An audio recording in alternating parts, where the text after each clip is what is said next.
En el verano de 1978 en Argentina, la selección holandesa de fútbol, el Huracán Naranja, cautivó a los aficionados de todo el mundo creando una trayectoria increíble en el Mundial de 1978. Sin San Johan Cruyff en la plantilla, muchos creían que la era del fútbol total llegaría a su fin, pero no con una generación de jugadores talentosos y un estilo de juego ofensivo y feroz, combinado con un equipo más tenaz y pragmático, llegaron hasta la final.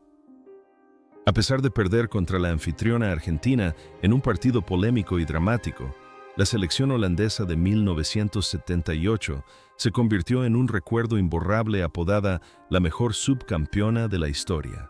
Pero detrás de esos momentos gloriosos y lamentables en la cancha de Buenos Aires se esconden personas reales con destinos muy diferentes. Han pasado más de 45 años y el tiempo ha dejado huellas diversas en sus vidas. Algunos se convirtieron en leyendas del fútbol, otros eligieron una vida aislada junto al lago, y también hubo quienes tuvieron que interrumpir su trayectoria por tragedias y enfermedades. Repasemos los altibajos de los jugadores que conformaron el alma de la generación dorada de los Países Bajos ese año.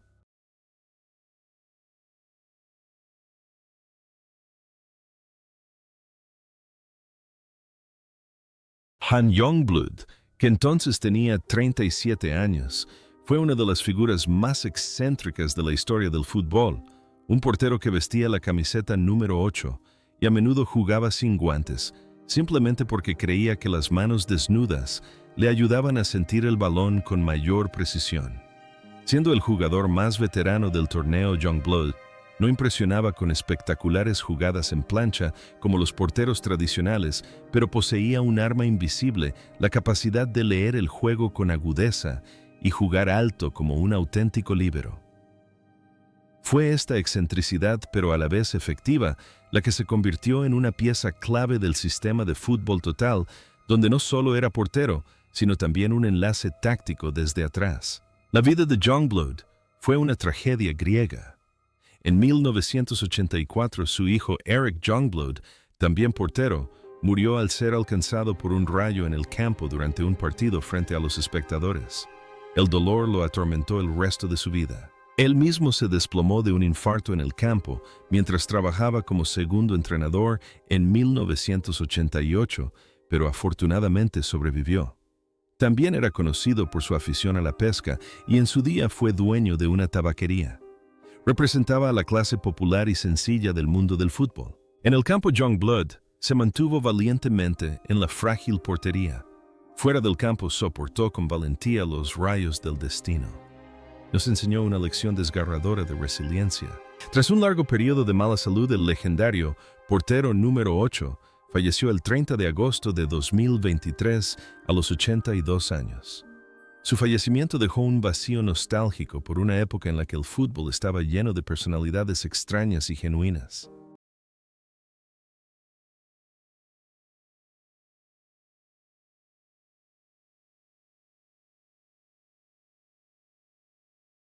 Johnny Rep, de 26 años, por aquel entonces, y nacido en 1951, conocido por el apodo de Gudhanche, el Niño de Oro, es el jugador que ostenta el récord de más goles para Países Bajos en mundiales, con 7 tantos. En Argentina, 1978, anotó 3 goles. El más notable fue un disparo de larga distancia que cuajó como una flecha de luz contra Escocia. Con su aspecto elegante, su cabello rubio y su encantadora sonrisa, Rep hace que muchos lo confundan fácilmente con un artista del fútbol.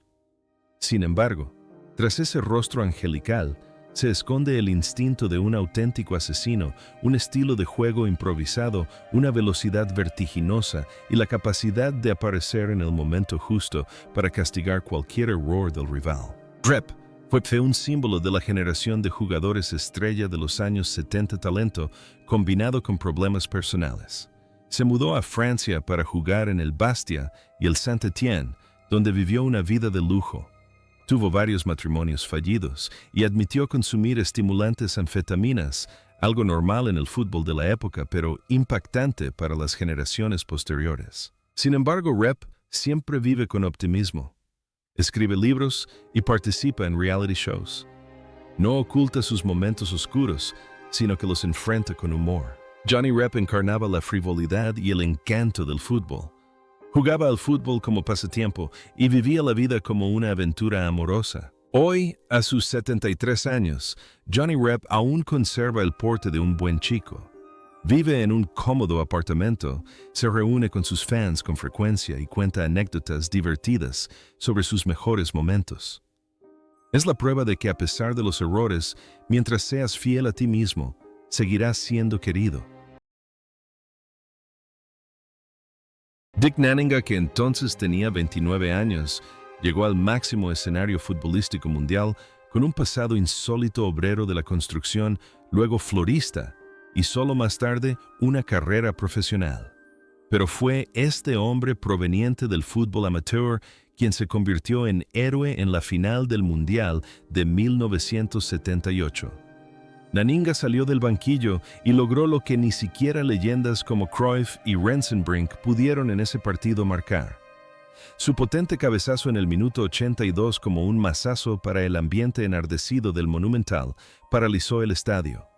Con su complexión musculosa, su potente capacidad de presión y su agudo juego aéreo, Nanninga era el clásico delantero centro simple, crudo, pero potente. Tras una breve gloria, la vida de Nanninga se hundió en el abismo de la enfermedad. En 2012, complicaciones de la diabetes lo llevaron a un coma profundo durante 5 meses. Al despertar, se enfrentó a la dura realidad. Los médicos tuvieron que amputarle la pierna izquierda, la pierna con la que había saltado alto en el Mundial, para salvarle la vida. De gigante en el campo, tuvo que pasar el resto de su vida en silla de ruedas. Pero nunca se quejó, seguía riendo y hablaba de ese gol como una medicina espiritual. Fue una ironía del destino arrebatarle las piernas a un hombre que las usó para escribir la historia, pero ninguna enfermedad pudo arrebatarle el espíritu de lucha a Nanninga. El 21 de julio de 2015, Dick Nanninga falleció a la edad de 66 años. Se fue llevándose consigo el recuerdo de aquel cabezazo dorado de hace 10 años, dejándose a los aficionados una lección sobre el valor de los momentos de brillantez únicos en la vida.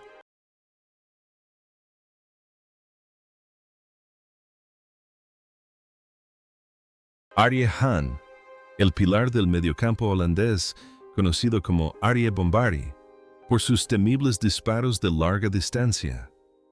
A sus 29 años, tiene la apariencia de un centrocampista defensivo que puede recaer en el centro de la defensa, pero posee un arma que pocos de sus contemporáneos poseen: disparos de larga distancia que pueden cambiar el curso de un partido. En el Mundial de 1978, Haan se convirtió en la figura más influyente de los Países Bajos. Cuando los delanteros eran bloqueados, se lanzaba como un cañón desde atrás. Sus 2 goles memorables contra el italiano Dino Zoff y el alemán Sepp Maier llegaron desde 35 a 40 metros de distancia, con una trayectoria extraña como una bala de cañón impredecible.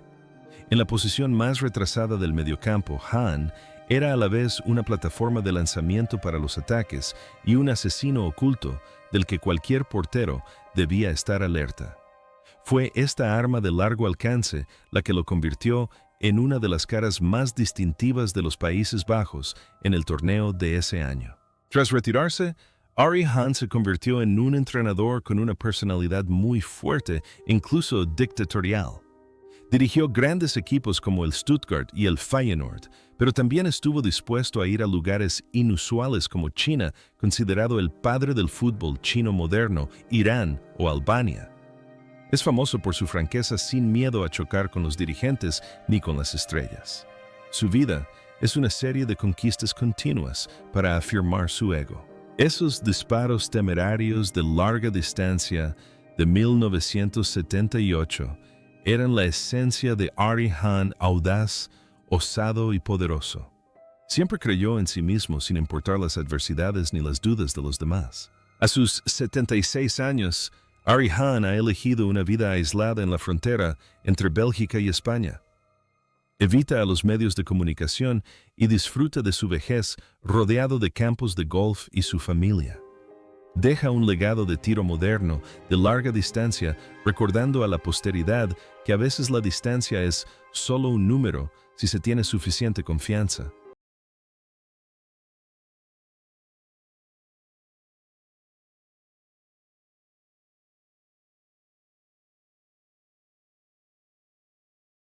Rob Rensenbrink, el habilidoso extremo izquierdo de los Países Bajos, apodado Slangenmens, hombre serpiente por su ágil carrera, su asombroso equilibrio y sus fascinantes regates, participó en el Mundial de 1978 a los 30 años para llenar un enorme vacío, sustituir a Johan Cruyff. En ese torneo Rensenbrink brilló. Marcó 5 goles y dio 4 asistencias con una eficacia que incluso superó a la de Cruyff en 1974. Con sus características piernas arqueadas y un control corporal increíble, Rensenbrink se deslizaba entre los tackles como un torrente fluido pero imparable. Sin embargo, la historia fue cruel. En el segundo 30 del tiempo añadido de la final, con el marcador 1-1, se liberó, pateó el balón entre las manos de Fillol, que rodó lentamente, y luego rebotó en el poste. Si hubiera entrado en la red Países Bajos, habría ganado el campeonato, él habría superado la sombra de Cruyff y habría tocado el Balón de Oro.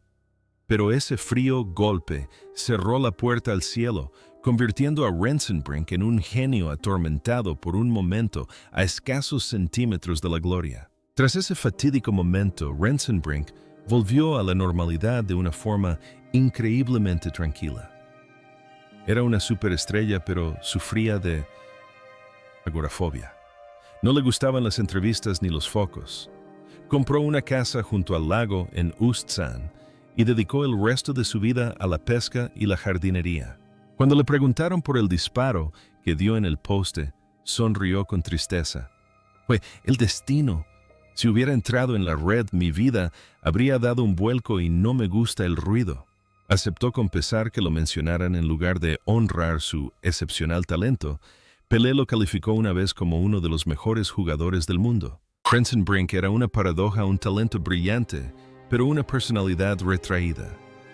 En 1978, la barrera vertical parecía ser la frontera trazada por el destino para alejarlo de la vida pacífica que siempre anheló. Sin embargo, el talentoso hombre serpiente no pudo escapar de la guadaña de la muerte. Aquejado de una terrible atrofia muscular espinal, PCM, a su cuerpo se paralizó gradualmente. El 24 de enero de 2020, Rob Rensenbrink falleció a los 72 años. Se fue con la injusticia de la portería, pero dejó tras de sí la imagen de uno de los genios más humildes de la historia del fútbol.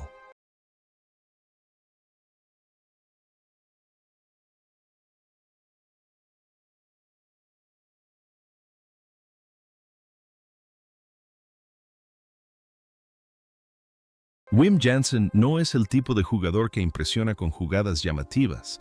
Pertenece a ese selecto grupo de jugadores cuyo valor hay que comprender para apreciar. En un equipo holandés repleto de genios del Ajax, Jansen, un pilar del Feyenoord, aún destaca por comprender a la perfección la filosofía del fútbol total. En el Mundial de 1978 fue Pama, el pegamento que lo unía todo. Un jugador con una inteligencia posicional excepcional, siempre en el lugar adecuado, en el momento oportuno, siempre eligiendo la solución más organizada. Cuando Niskens o Hahn se lanzaban al ataque para abrir el ataque, Jansen retrocedía para equilibrar la estructura. Cuando sus compañeros estaban bajo presión, se convertía en una válvula de escape fiable, manteniendo el ritmo y reiniciando el juego con un toque simple pero elegante. Jansen rara vez comete errores, rara vez pierde el balón y casi nunca hace nada innecesario. Por eso Johan Cruyff admitió con franqueza: Wim Jansen es una de las pocas personas en el mundo a las que realmente escucho cuando hablan de fútbol. Un organizador silencioso pero irreemplazable. Tras retirarse, Jansen se convirtió en un excelente entrenador y director técnico. Su mejor momento fue la temporada 1997 a 1998, cuando dirigió al Celtic Escocia. Ayudó al club a evitar que su gran rival, el Rangers, ganara su 10º campeonato consecutivo, un logro glorioso. También fue quien descubrió y trajo a Henrik Larsson al Celtic.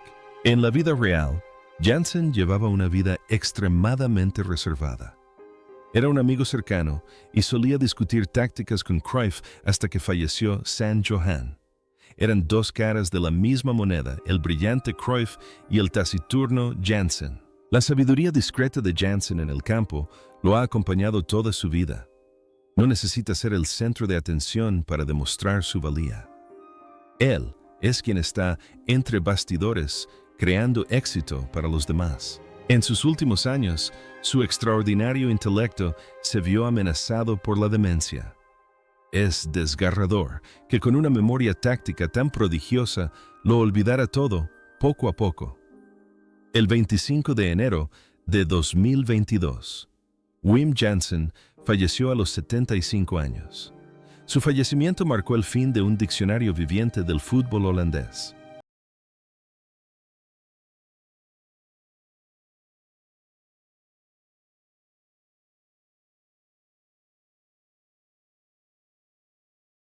Johan Neeskens, el potente pilar del mediocampo, holandés conocido como Johan el Segundo, posee el espíritu de acero y el estilo de juego enérgico típicos de un auténtico mediocampista de área a área. A sus 26 años es el tipo de jugador con la habilidad suficiente para manejar el balón y la dureza suficiente para desbaratar cualquier plan rival. En el Mundial de 1978, Neeskens se convirtió en el verdadero pulmón de la tormenta naranja, un corazón ardiente con una determinación inquebrantable, pero también con la sangre fría para controlar el ritmo del partido. Era famoso por sus entradas dolorosas, sus penaltis que se estrellaban en el centro de la portería como un martillo y su característico estilo de juego con los calcetines siempre colgando hasta los tobillos. A pesar de sufrir una lesión en las costillas durante todo el torneo, Neeskens siguió apretando los dientes y aguantando el dolor recibiendo inyecciones para entrar al campo corriendo incansablemente, recuperando el balón, luchando y abalanzándose para ayudar a marcar. Fue esta tenacidad y espíritu de lucha lo que lo convirtió en el alma de la fuerza de los Países Bajos en 1978. La carrera de Neeskens fue una aventura brillante. Fue el amigo y compañero más fiel de Cruyff desde el Ajax y el Barcelona hasta el New York Cosmos en Estados Unidos. Poseía la belleza agreste de una estrella de cine enamorando a millones de mujeres. Tras retirarse, Neeskens no optó por la comodidad. Tuvo dificultades para adaptarse a la profesión de entrenador trabajando como asistente de Frank Rijkaard en el Barcelona y el Galatasaray.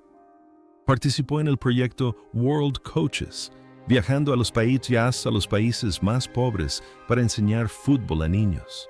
Vivía con pasión siempre con una gran sonrisa y nunca rechazaba una cerveza con la afición. Neeskens se enfrenta a la vida lanzándose al campo sin escatimar esfuerzos. Vive con prisa viviendo el momento como si cada día fuera una final. La mala noticia llegó de repente como una descarga eléctrica.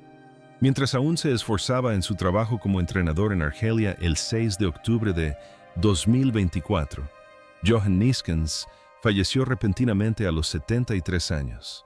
El mundo del fútbol quedó conmocionado. Nadie creía que la eterna fuente de energía se extinguiría. Cayó en el campo de batalla mientras seguía dedicándose al gran amor de su vida, el fútbol. Ruud Krol, líder de la defensa holandesa apodado Snuff, por su excepcional capacidad para interpretar situaciones y detectar oportunidades. A los 29 años llegó al Mundial de 1978, ya no como el lateral izquierdo polivalente de 4 años antes, sino como el corazón de un nuevo sistema defensivo, un poderoso líbero. Cuando Johan Cruyff se negó a ir a Argentina, Krol se vio obligado a renacer. Dejó la banda izquierda para pasar al centro, se puso el brazalete de capitán y se convirtió en un director de orquesta profundo, un líbero que protegía la portería y organizaba el juego. Sus pases de 50 a 60 metros eran tan precisos que parecían trazados con una regla, abriendo un amplio espacio de ataque para sus compañeros. Con su porte alto, pasos dignos y porte majestuoso, Krol era como un general al mando del frente, firme en defensa y sofisticado en coordinación. En el contexto de la situación interna de la selección holandesa, llena de egos fuertes y conflictos latentes, fue él quien evitó que la nave naranja se desviara de su órbita, aportando una valiosa estabilidad en el camino hacia la conquista del Mundial de 1978. Tras el torneo, Krol hizo algo inusual para un jugador holandés. En aquella época se mudó a Italia para jugar con el Nápoles. Allí fue venerado como un dios. Los napolitanos lo adoraban tanto que cuando se lesionó, miles de personas se congregaron frente al hospital. Jugaba al fútbol con extravagancia, convirtiendo la posición de defensa en una auténtica representación artística. Tras retirarse, Krol eligió la vida de un ciudadano global. No se quedó en la cálida y acogedora Europa, sino que se aventuró en la soleada y ventosa África. Dirigió a los Orlando Pirates en Sudáfrica, al Zamalek en Egipto y luego al Esperance en Túnez.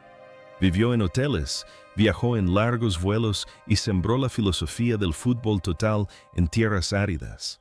La vida de Krol fue un viaje incansable. Encontró la alegría en los viajes y la diversidad cultural. En la cancha, Krol dominaba todo el campo. Fuera de ella, dominaba el mundo. Su generosidad en el juego reflejaba su espíritu libre y desenfrenado. Hoy, a sus 75 años, Ruud Krol ha decidido dejarlo. Lleva una vida tranquila, apareciendo ocasionalmente en canales de televisión italianos y holandeses para analizar tácticas. Es el amado padrino del fútbol holandés, un monumento viviente a la clase eterna.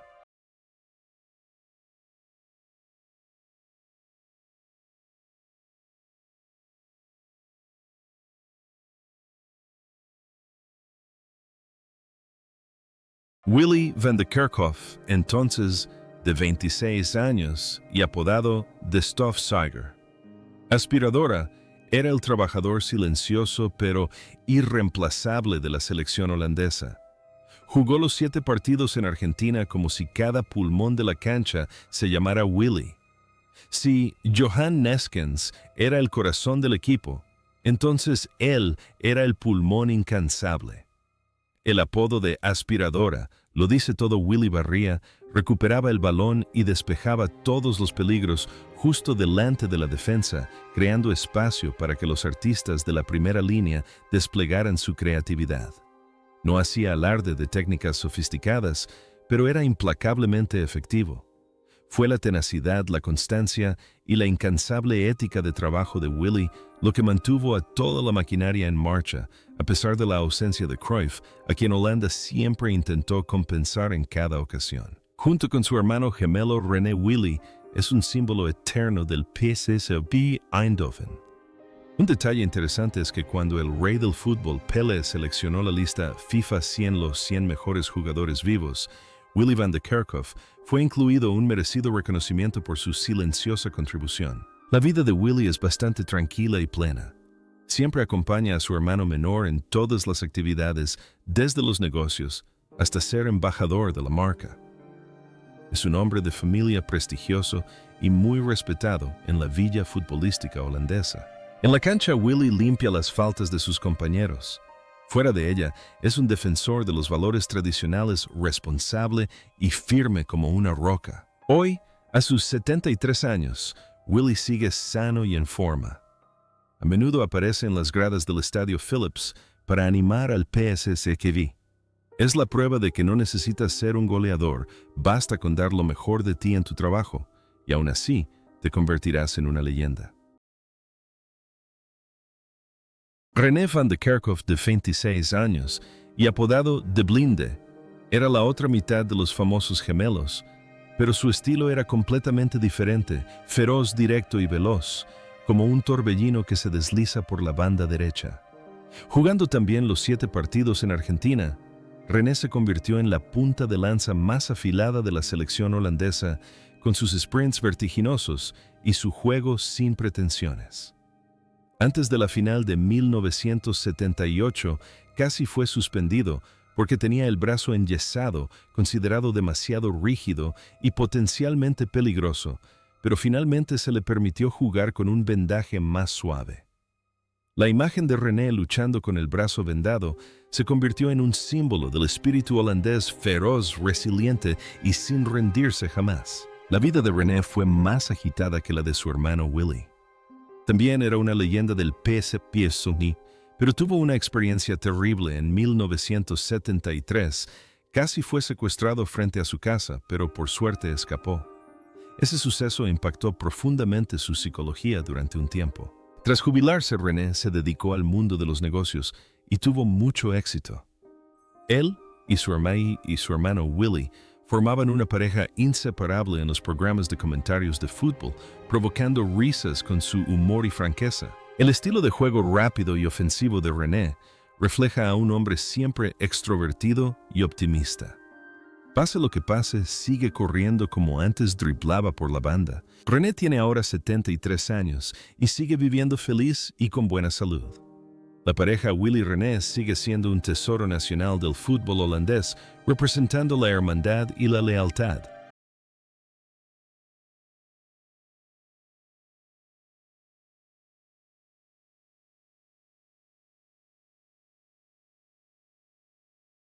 Ernie Brandts, un defensa de 22 años con un corazón ardiente y un espíritu de acero, escribió uno de los capítulos más dramáticos de la historia de la Copa Mundial, transformándose de villano a héroe en tan solo 90 minutos. En el segundo partido de la fase de grupos contra Italia, en el minuto 18, su intento de despeje se convirtió accidentalmente en autogol, poniendo en peligro a Holanda y provocando que el cielo se derrumbara ante los ojos del joven jugador. Pero Brandts se negó a rendirse. En el minuto 50 desató un potente disparo desde lejos, igualando para Holanda e iniciando la remontada antes de que Arie Haan completara la victoria. Desde las profundidades de la desesperación hasta la cima de la gloria, Brandts demostró el temple de un verdadero guerrero, uno que no se deja definir por los errores. Tras esa gloria y sus altibajos, Brandts tuvo una carrera estable en el PSV. Al retirarse se dedicó a la dirección técnica, trabajando como asistente durante mucho tiempo en el PSV y dirigiendo equipos pequeños en Países Bajos, Irán, Tanzania y Ruanda.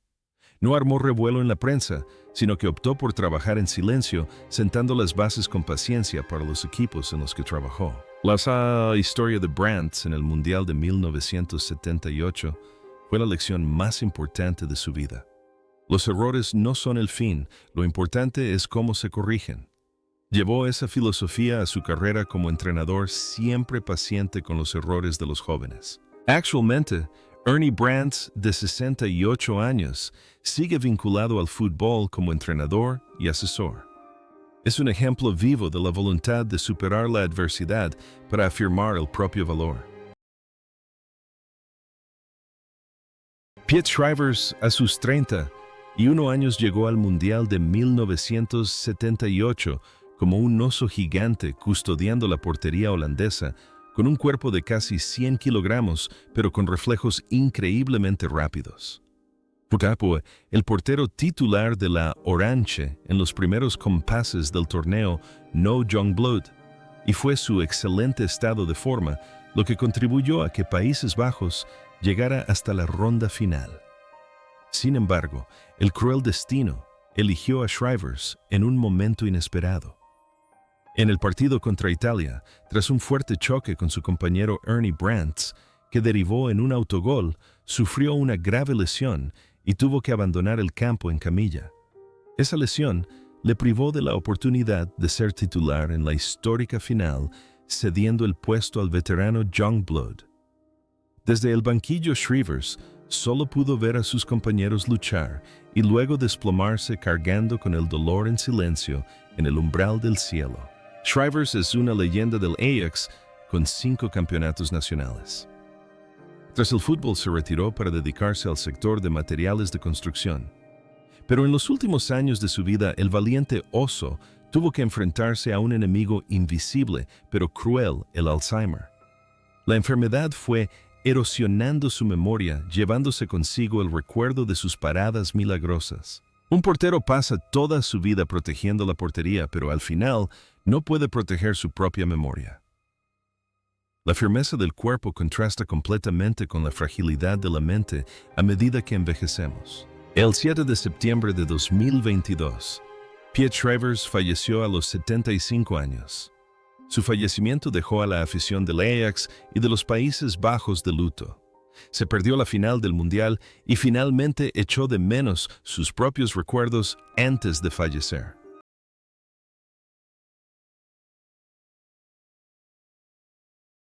Wim Surbier, de 33 años. El travieso veterano y cómico del equipo llegó al Mundial de 1978 como un veterano que baila su último baile con un brillante naranja. Ya no estaba en forma para jugar con regularidad. Surbier seguía siendo un testigo vivo de la gloriosa era del Ajax de principios de los 70 y uno de los pioneros que sentaron las bases del fútbol total. En Argentina jugó como reserva estratégica, siempre listo para jugar cuando el equipo necesitaba agudeza y experiencia. En la final, Surbier saltó al campo en los últimos minutos, aportando su espíritu veterano, optimismo y temple valores intangibles, pero extremadamente valiosos para la selección holandesa en el momento decisivo. Wim Surbier era el mejor amigo de Johan Cruyff. Era conocido por ser un playboy, un bromista para aliviar el estrés. Se mudó a Estados Unidos para jugar con los LA Aztecs y vivió una vida americana libre. Trabajó como entrenador asistente en muchos lugares, pero nunca buscó seriamente la cima del poder. Para Surbier, el fútbol y la vida eran pura diversión. Surbier nunca se dejó vencer por la presión. Jugaba con una sonrisa y vivía con una sonrisa. Era la personificación del lado brillante y generoso del fútbol total. En mayo de 2020, una hemorragia cerebral repentina abatió al siempre alegre Wim Surbier. Falleció el 12 de julio de 2020 a los 75 años. Dejó innumerables anécdotas divertidas que nos recuerdan que además de la intensidad, el fútbol también es pura alegría.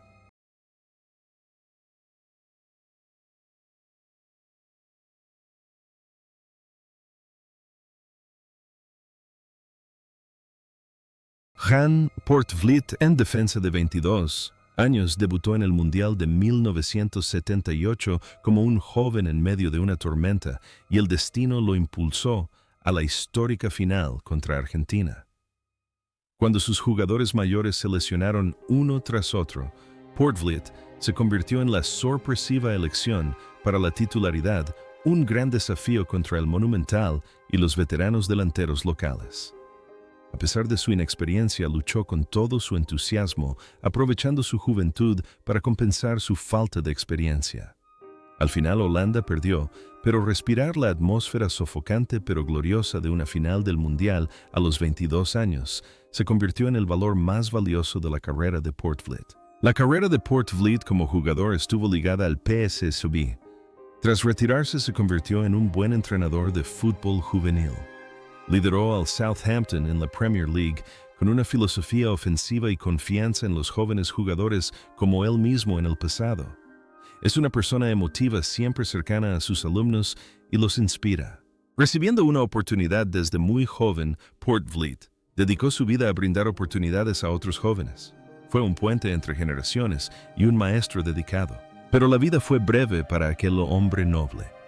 Un terrible cáncer se lo llevó el 31 de marzo de 2016 con tan solo 60 años. Jan Poortvliet fue el primer jugador titular de la final de 1978 en fallecer, dejando tras de sí el dolor de una dulce sonrisa que se desvaneció demasiado pronto.